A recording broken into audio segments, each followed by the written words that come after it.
Anda kembali bersama kami di Kompas Malam, saudara, masih bersama dengan Prof. Hipnu dan juga Pak Erman sebagai pengacara dari Bribka Riki Rizal. Saya ingin ke Pak Erman. Tadi Prof. Hipnu sudah mengatakan soal ada kemungkinan dibukanya motif menjadi hal yang penting. Tapi perbedaan kesaksian antara Eliezer dan juga antara klien Anda, apa yang menjadi perbedaan yang hanya klien Anda bisa sampaikan, Pak Erman? Ya, kalau saya kira hanya itu aja yang seperti saya bilang tadi. Jadi kalau untuk memperkuat untuk memutuskan perkara ini, apakah benar Sambo melakukan penembakan juga terhadap Joshua, ya saya kira pasti ada mungkin yang lain gitu, saksi yang lain atau ahli atau saintifik yang lain. Tapi kalau yang diharapkan dari klien saya, bisa saja Sambo menembak, tapi kan dia nggak lihat. Yang dia lihat hanya itu gitu. Jadi bagaimana kita memaksakan dia? Apakah ini paksaan atau dia, atau dalam hati kecilnya dia menolong Sambo? Nah, itu Tuhan yang tahu gitu ya. Jadi menurut saya itulah yang ingin saya sampaikan, dia tidak melihat gitu. Tapi skenario dia lihat, tembak-tembak yang skenario itu. Gitu. Oke, termasuk soal motif yang tadi disebutkan oleh Prof. Hipnu mengenai apa yang terjadi di Magelang, klien Anda juga merasa yakin bahwa ia tidak mengetahui apapun soal itu? Iya, yakin tidak mengetahui. Dia tahu hanya pada saat Sambo bertanya setelah sampai di Saguling, dan itu dia kan kaget. Kok di sana kok nggak ada yang nyampein. Makanya dia tidak terlalu juga gitu. Apa benar mau ditembak nih? Atau apa tidak perlu diklarifikasi dulu? Atau tembakan peringatan?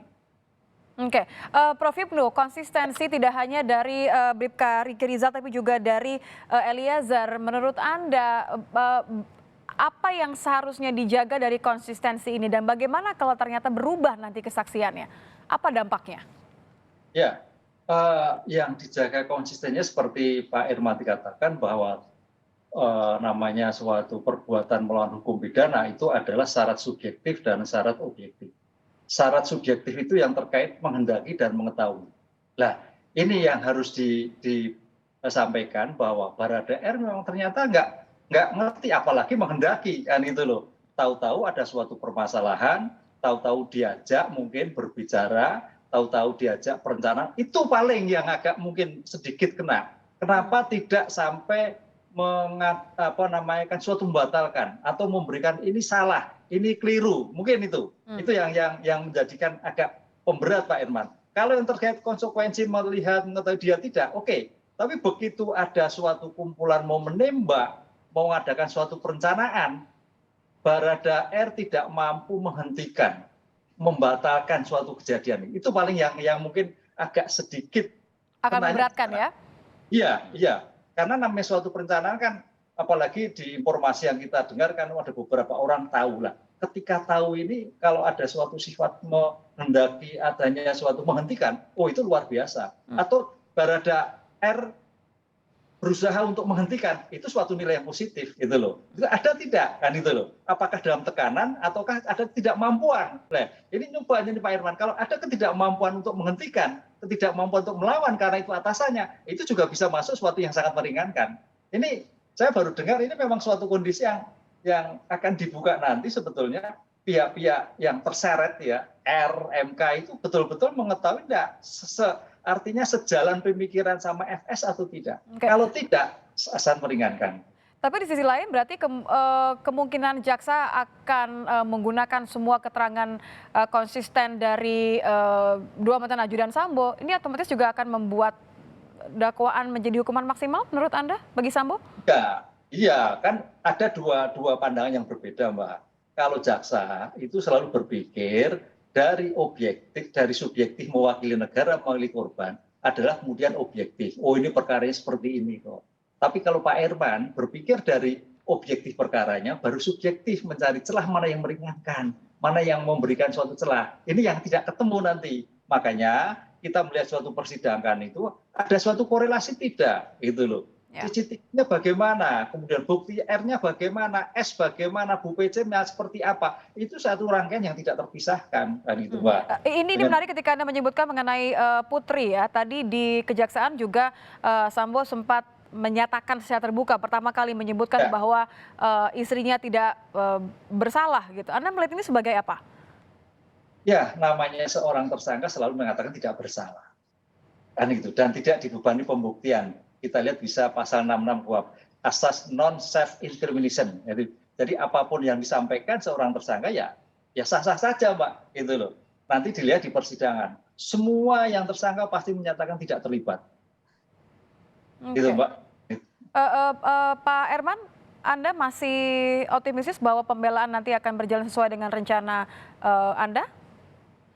Kalau saya tetap optimis, Mbak, bahwa apa yang disampaikan itu setelah kita meminta dia jujur, ternyata dia seperti itu. Tapi seperti juga apa yang disampaikan oleh Pak Prof. Hipnu, bahwa tentu ada kenapa dia tidak mampu berbuat sehingga itu bisa dicegah.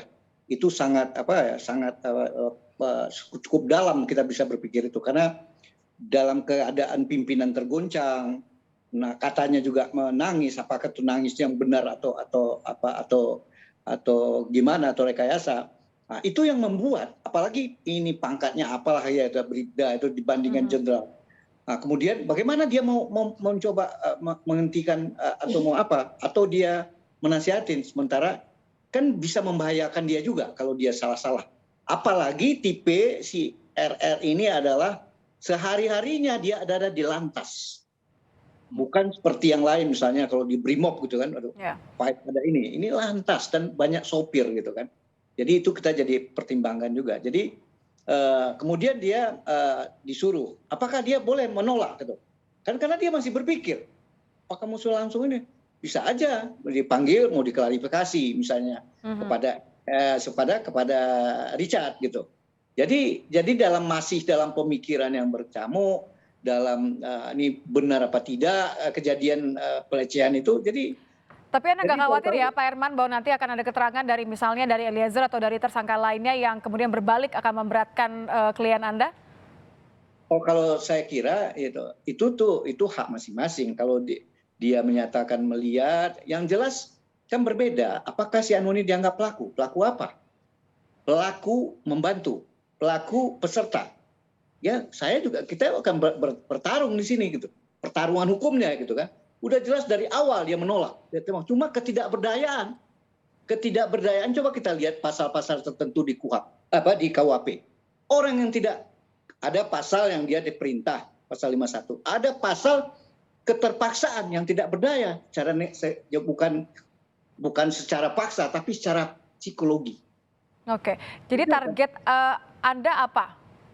Target untuk klien Anda, apa yang diharapkan nanti di akhir? Target saya tentunya kalau tidak bisa bebas atau onslah ya, paling tidak ya diringankan gitu dengan kondisi-kondisi.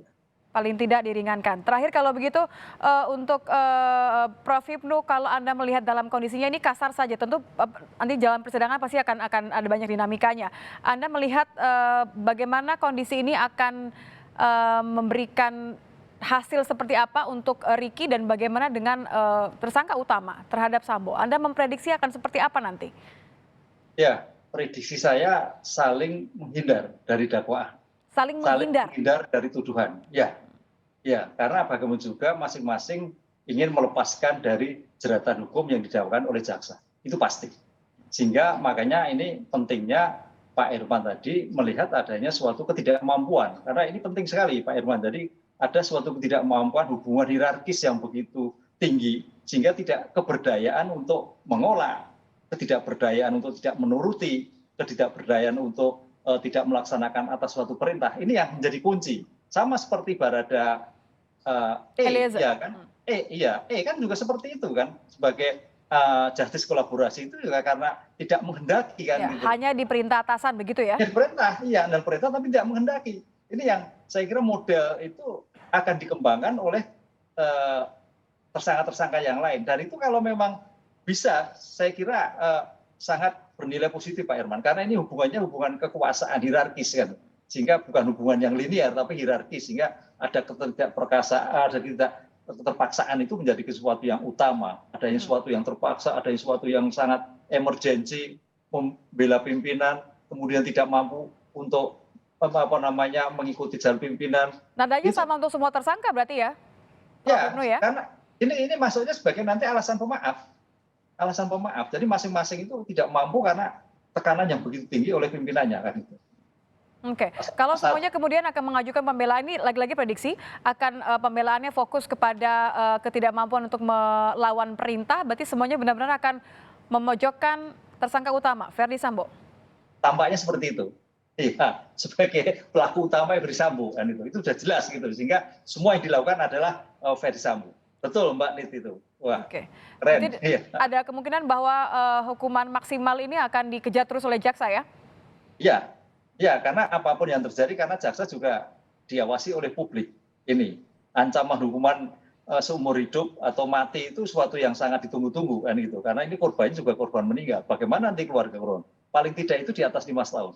Tapi ini yang jadi pertanyaan nanti gini, dalam persidangan itu, ini kan sudah dilimpahkan oleh Baris Krim, kemudian Polri. Besok tugas jaksa adalah membuat surat dakwaan, kemudian melimpahkan dan melakukan tuntutan. Nah, tuntutan ini apakah selaras dengan publik atau tidak? Gitu loh. Oke. Kalau tuntutannya tidak selaras, wah menjadi heboh lagi itu.